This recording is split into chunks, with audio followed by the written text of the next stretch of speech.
To bring this next guest on. He has a lot of great coverage of the football scene, the Michigan football scene as a whole, and he's a good one to cover the Lions and Michigan Wolverines, all of that stuff. But we'll be focusing on the Lions today. This is Jace Sweet.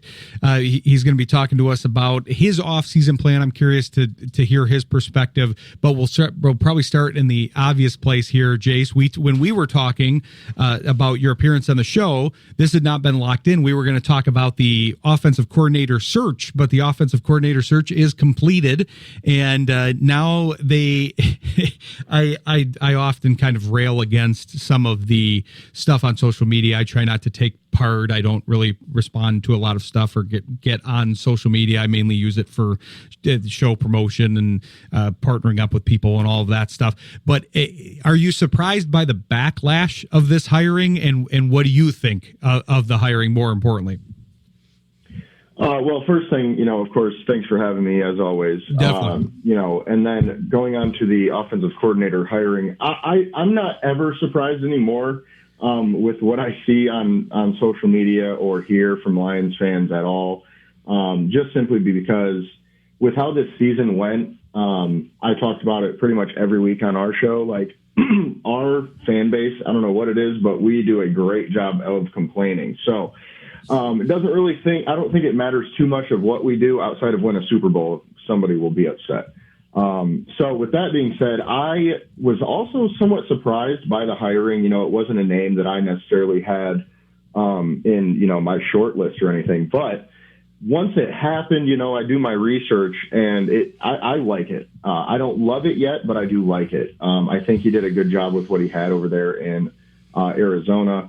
Especially his run game over the years, he's done a really good job over there with that. In 2024, the Cardinals had the third most rushing yards in team history and the highest since 1979. So I think he did some things, some very positive things over there. My only real gripe, is Marvin Harrison Jr.'s usage, but I think that's more on the player than I would say the offensive coordinator, because I think we've all seen those clips throughout the season of him dropping wide open passes. So I like it, but I don't love it simply because it's not Mike McDaniel. It's not the Brian Dable. It's not the name that we wanted. But I'm also going to reserve judgment because I do think he's going to do a good job. Campbell and Holmes, I think they look at it like we didn't want to reinvent the offense. We just want somebody that can come in and run what we already have. So bringing in a Mike McDaniel or a Dable, I think you're changing the offense, whereas now we get a guy from that same scheme tree, I guess you can say. I'm with you on that, and the McDaniel thing, we've talked about it on the show a decent amount, and I've been telling people I was kind of making a joke out of it a little bit, but I actually was not for. I get why people would be. He was a successful offensive coordinator. The coach, the head coaching thing was a little bit in disarray, but that was part Miami, and there was a lot of things going on there. I'm not too worried about that, but for me it was the culture fit with him and Campbell's comments, and he's always careful. He's authentic, but he's careful in how he frames things. He knows everything's going to be quoted, and he basically said, "Hey, I liked him in the interview. I just didn't think it was a good fit." And that's kind of how I felt about McDaniel. I know he's the bigger name, but the thing that worried me too, because you got that part that I wasn't 100% sure if he fit. I kind of looked at this as kind of darned if you do, darned if you don't. If he fits, then great. Okay, great hire. Well, he's gone in a year or two, probably, because he's then going to get hired as a head coach again. If he doesn't fit with Campbell, then it's going to flame out and you got to start over again. So either way, I saw them starting over again in a year or two, and potentially the same with Dable. I could see him being a guy that becomes a quote unquote retread where he's rehired if he's successful here. Now, you don't want to hold somebody down or not hire somebody because their success may lead to them getting hired, because that obviously happened with Johnson, even though he had a bigger kind of learning curve and a bigger curve kind of like Petzing is going to have as far as from his reputation now to where it got to at the end. But that's one of the things that's interesting about the Petzing hire as a whole is his connection to Johnson. You outlined it well on X, talking about his connections to a lot of other coaches. That's the kind of thing that makes me feel a bit better, especially combined with the fact that, hey, McDaniel had a lot of of weapons and a lot of options with the Dolphins. And yes, there were some injuries. Yes, there were some issues, but that didn't go great with what Petzing dealt with when he was an offensive coordinator. Doing what he did with it is maybe the largest improvement of some of the people that we've seen as an offensive coordinator. The only one that I can think of as competitive, which was the guy that I wanted, is Mike Kafka of the Giants. When he took over, that he was working with a lot of backups, and he did pretty well with those backups, as we saw when they played the Lions. Yeah, and honestly, Kafka was on my short list for sure. I loved what he did against us specifically. I mean, and I really liked, Dan Campbell looking at guys who, whooped on us a little bit to come in and kind of breathe some, a breath of fresh air into the team. But, on the Petzing front, for me, like he's been in a couple different places, and he's always been relatively successful. I mean, if you can even look back to, when he was in Minnesota, he was a wide receivers coach in 2019, and Stephon Diggs had a career high receiving yards. And then with Kirk Cousins in 2018, Cousins set a QB record for the team with 425 completions and threw for the third most passing yards in the NFL and had the second highest completion percentage. So, and like you mentioned, going back to, Arizona, he had guys like Jacoby Brissett playing quarterback, Josh Dobbs playing quarterback, and Kyler Murray, who, of course, has not quite panned out after the Cliff Kingsbury situation. So I do feel like, like you mentioned, Petzing is one of those guys that got a lot out of what he had, and I talked about it on our show this past week.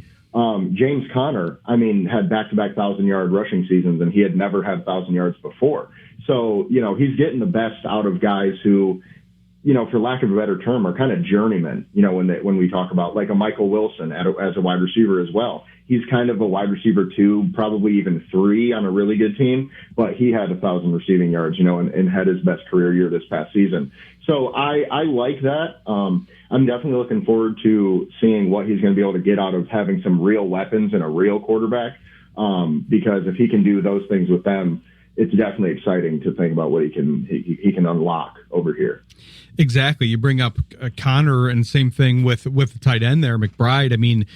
I'm sure those things were pluses in Campbell's camp as far as what he was able to do with the weapons that he did have. Yeah, I'm not as concerned with the Harrison thing either. I get that kind of showing up on the film and stuff, but like you said, there's kind of a couple different things going on there, I think. But it's almost like, I know you're a big movie guy. I follow you on X, so I know you watch. I think you do a movie of the day and all of that, but it almost reminds me of the fact I'm a big action movie guy. I like the old kind of B movie action movies with Stallone and Schwarzenegger. Not exactly masterpieces, most of them, but I like those types of movies. And when a movie is very highly rated and getting a lot of publicity and the Academy's looking at it, I usually go, nah, I'm out. I can't. I don't think I'm going to like this. To that end, one of the last movies I saw in the theater was The Substance. I don't know if you saw that, but it was a wild movie that is probably one of my least favorite that I've ever seen. That's kind of what I think of when I see this Petzing move. Everybody panning it. I'm kind of like, I think I'm into it now. I think this is like a Dolph Lundgren movie from the 80s here. I think I'm into it. Yeah, for sure. And to that same point, hopefully it's going to be very entertaining on the field.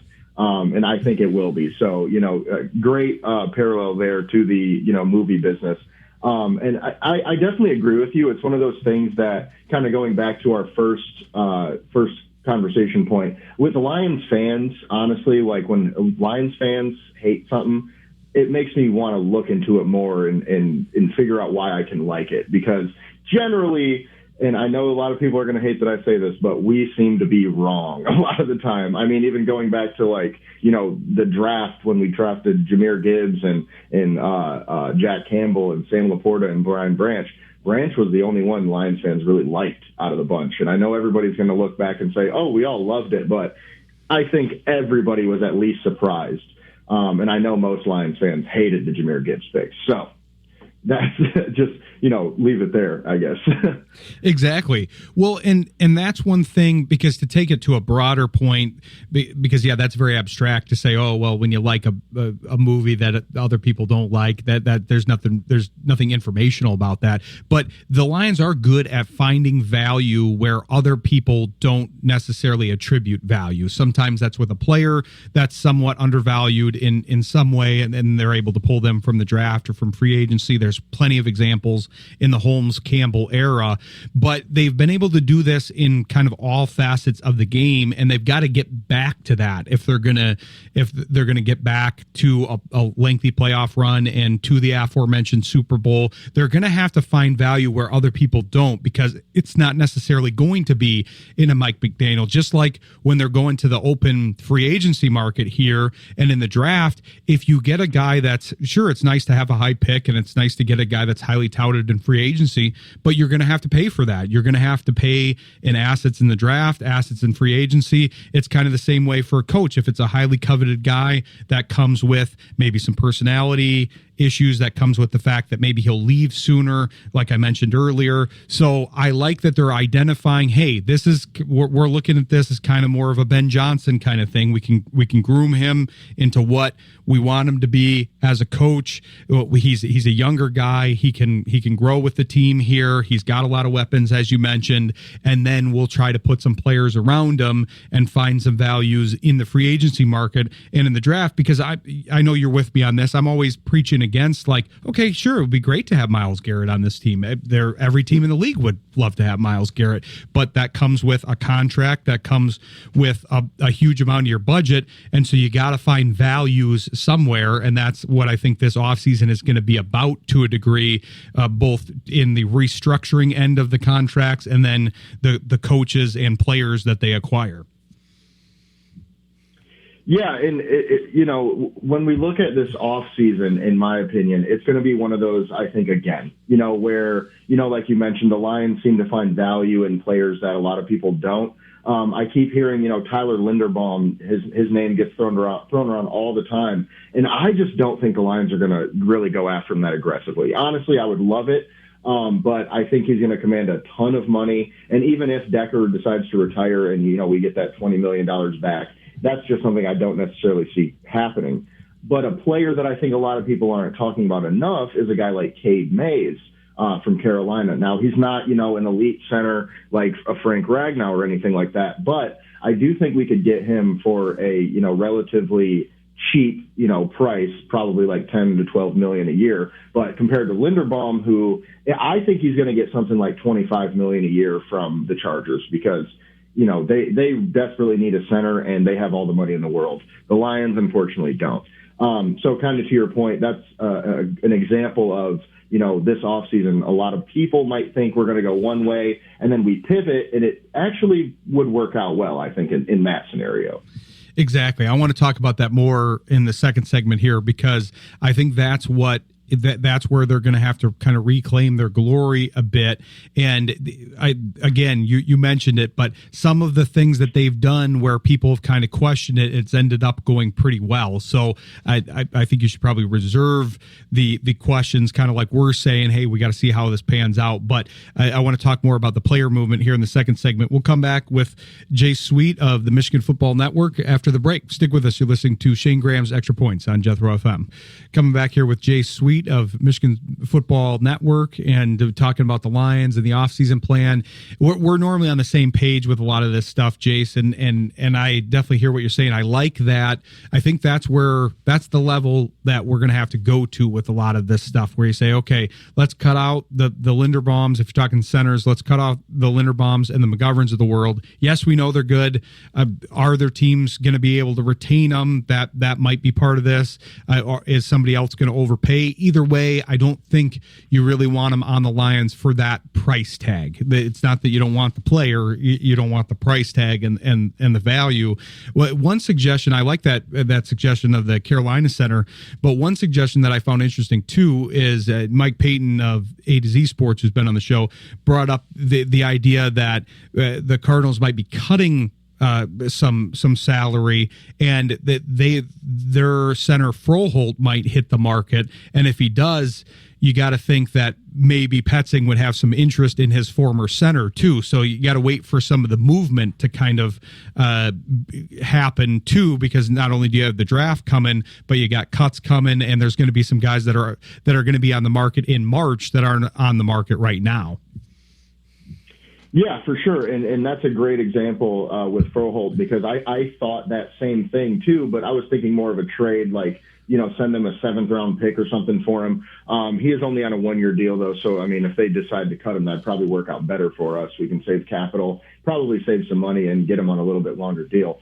So I definitely like that idea. And that's kind of where I'm at, with the Lions, with where the Lions are right now, money wise, structure wise, talent-wise, and just in terms of contending, they got to be smart, and they got to kind of play the system a little bit right now.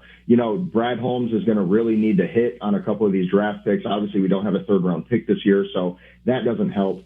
But, moving around money, like we talked about Taylor Decker possibly retiring, that's going to throw another wrench into this conversation, because, we know the offensive line is already an issue, and losing your bookend left tackle is never a good thing. And it's not going to be easy to, replace him. Thankfully, we have a top, 20 pick this year in the draft. So there's potential we could grab a tackle there. But even then, I'm not too, certain that one is going to be available that we really want. So, like I said, it's going to be some gymnastics this offseason, to make this work. So the Froholt idea, I definitely like that. And honestly, if that was the case, I think I'd prefer that, because he's used to a similar type of, offense with Petzing, and, he'd be a little bit cheaper. He is a little bit on the older side, but not quite ready for retirement yet. So we'd get a couple years out of him. And I think that's what you're going to need to balance here with this, is finding some value veterans that kind of buy you a little bit of time. Because like you said, I'm of the inclination that I don't think Decker is going to be back. I don't know if it's retirement. I don't know if it's buyout. I don't know if it's kind of a mutual thing, but all the things that I'm seeing and reading and seeing out of Decker's camp and just in general, it just seems to make the most sense. Now, obviously that's going to leave a big hole, and then that kind of leaves that whole side, including the center of the offensive line, in question a bit. So you're going to have to get some veterans, because your offensive line is very young. There's some good prospects on there. Obviously you got Sewell as the holdover, one of the best offensive linemen in the league, but everybody else is a little bit on the younger side. You're going to have to balance that and probably work in some veterans, because I think we learned this year, or in the last couple years, that with the Jonah Jackson thing and whoever was in between, the center, since they had classic bookend tackles that were very good in Decker and Sewell once they got Sewell, and then Ragnow in the middle, it was like, well, we can get away with something a little bit at the guards, because they've been bookended and surrounded by these other players. Now, if you've got a young line, yes, they'll be able to grow together, but it'd be nice to have, like you said, somebody that knows the system a little bit better, especially if you have to take Decker out of the mix, because now you're probably spending that 1st-round pick, if you're going to try to replace him directly, on hopefully like a Fano or somebody like that. I noticed so I saw one of your colleagues at Michigan Football Network has a mock draft. I would be elated if they ended up with the players in that mock draft, and you guys started with Fano, who may or may not be there at 17. But if it falls that way and they're able to get those players at those slots, I'm all in, including Drew Aller late. But that would, yeah, I like the way that went. That marries up with a lot of the mock drafts that I've been doing. But yeah, you're going to have to kind of pick your resources accordingly, both in spending in the open market and then the limited draft picks without the 3rd rounder in there, as you mentioned. Yeah, and I like your point about veterans, because I completely agree. We definitely need to add some veteran starters to this roster, regardless of what happens this offseason. But kind of with the gymnastics conversation, I think Miles Frazier has some potential to play left tackle for us, because he started, I think, 12 games at left tackle and then 2 or 3 at right tackle at LSU. Obviously he's probably more of a guard in the NFL, but he's built like a tackle in a lot of ways. I mean, he's 6'6", 325 pounds. He's got 33-inch arms. That's essentially Penei Sewell. Penei Sewell is 6'5", 335 with 33 and I think 3/4 inch arms. So he's only got a quarter inch of an arm length on the guy. So I don't think it'd be that crazy to put Frazier there, and then really we only have to add a center. However, I do think there needs to be a conversation had about Mahogany. I know a lot of people are kind of, writing him into our starting lineup at left guard, but I genuinely do think we were better with Frazier in there a lot of the time. So that might be a conversation to be had there as well. So it's going to take a lot of movement. And, on the mock draft conversation, I personally try to stay away from doing too many mock drafts at this point in the season, just because I get myself too excited. Kind of like what you mentioned, there's going to be a lot of mock drafts right now that, seem awesome. And I think a lot of it is to do with the fact that a lot of these mock draft websites haven't necessarily updated their board completely yet. So I like to wait until, I would say like March-ish to start doing a lot of them, because that's when they're, I think, the best in terms of how the board falls. But it's always fun, nonetheless.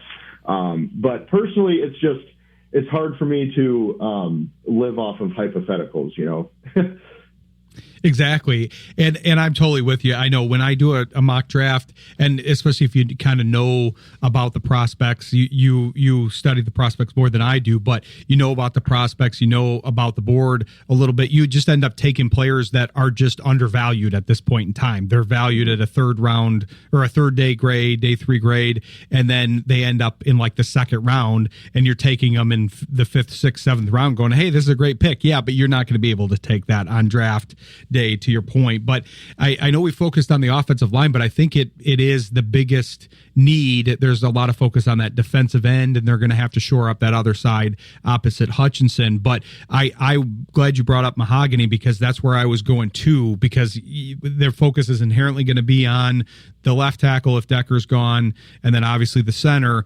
But a Mahogany, between the injuries and the fact that this brief time this year didn't quite look like last year, I don't know if you can be as confident unless you really bookend him very nicely.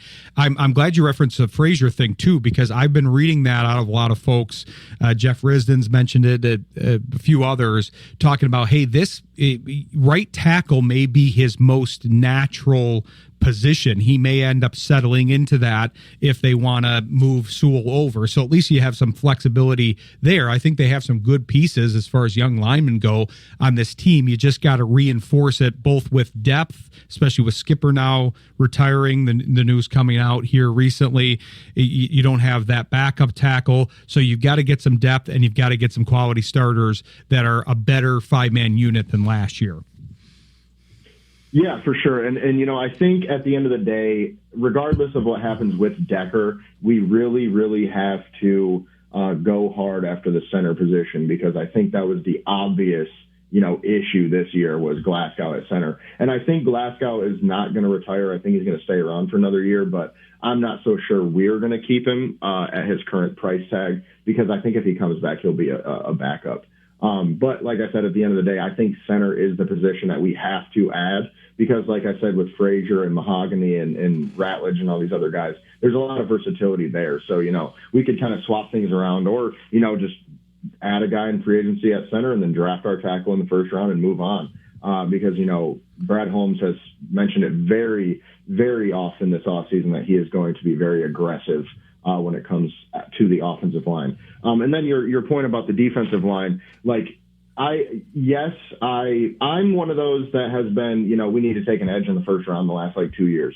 I was feeling that way coming into this season as well. But with the Decker stuff, I'm kind of falling back on that a little bit. However, I still think we need to draft an edge high, because I think we have, and I'm going to call it a gimmick because it kind of feels gimmicky a little bit at this point. We have this weird gimmick where the Lions decided that Aiden Hutchinson is the only edge rusher that we need. And I think that if we don't change that way of thinking, we're going to be very, very sorry in a few years when we end up not winning a Super Bowl and wondering why. And Al-Qadim Muhammad had a great year this year, 11.5 sacks. But let's be real, he's been a journeyman his entire career. He's 31 years old. He's probably not coming back because he's going to get paid pretty well. And that was his best season. And I'm going to say there's no question as to why it was his best season, because he has Aiden Hutchinson, Ali McNeil, DJ Reader, and Tyleek Williams next to him. So even if we get a guy, I know we don't have a third round pick, but if we can get a third round value edge, I think even then, we're taking a big step up on the defensive side of the ball. And then, of course, there's a conversation to be had about corner and safety with the Kirby and Branch stuff, and even linebacker, depending on where we're talking. But I think those are the edge and tackle and center are definitely our biggest needs going into the offseason.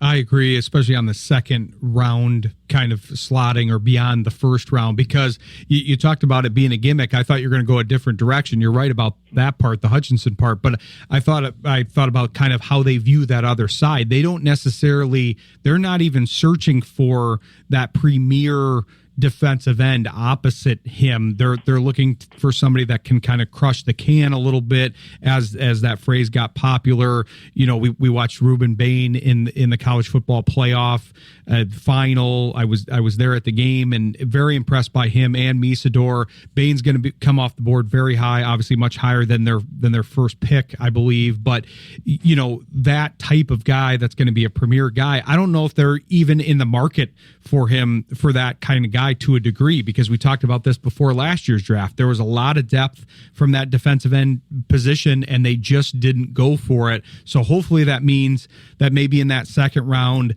that one of those heavy end types that is more focused on the run defense approach and kind of keeping everything contained, like an Overton. There's a few of them in that range, but maybe somebody like that is who they end up with. But we'll definitely have you back on to talk more draft as it approaches, because like you said, it gets more salient as it comes into fruition here closer to the draft. March, obviously February too, but February, March, and then April approaching the actual draft. So we'll have you on as we get more information and through the draft process. Are you going to be participating in some of the pre-draft process? I know you were trying to go to the Senior Bowl last year, but because of health reasons that didn't work. But are you going to try to do some pre-draft stuff this year?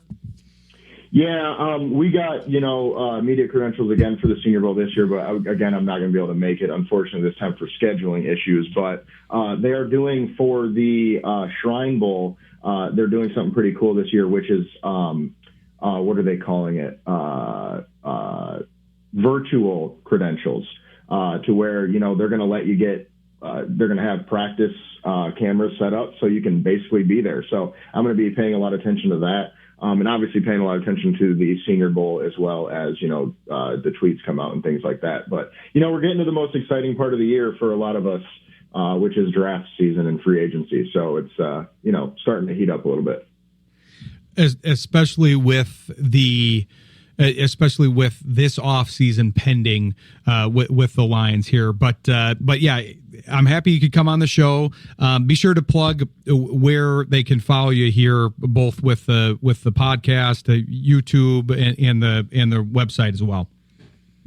Yeah, and of course, thanks for having me. You can find me at Jace Sweet on all social medias, or at MIFB Network on X, Michigan Football Network on Instagram and Facebook and all that. We are also live every Wednesday at 6 p.m. on YouTube and Twitch at Michigan Football Network. And excuse me. And you can find us at MichiganFootballNetwork.com, which is where we post all of our articles leading up to the draft and during the season and all that. So once again, I appreciate you for having me, and I look forward to being on again. Definitely. We'll have you back, and appreciate you coming on. Great stuff as usual.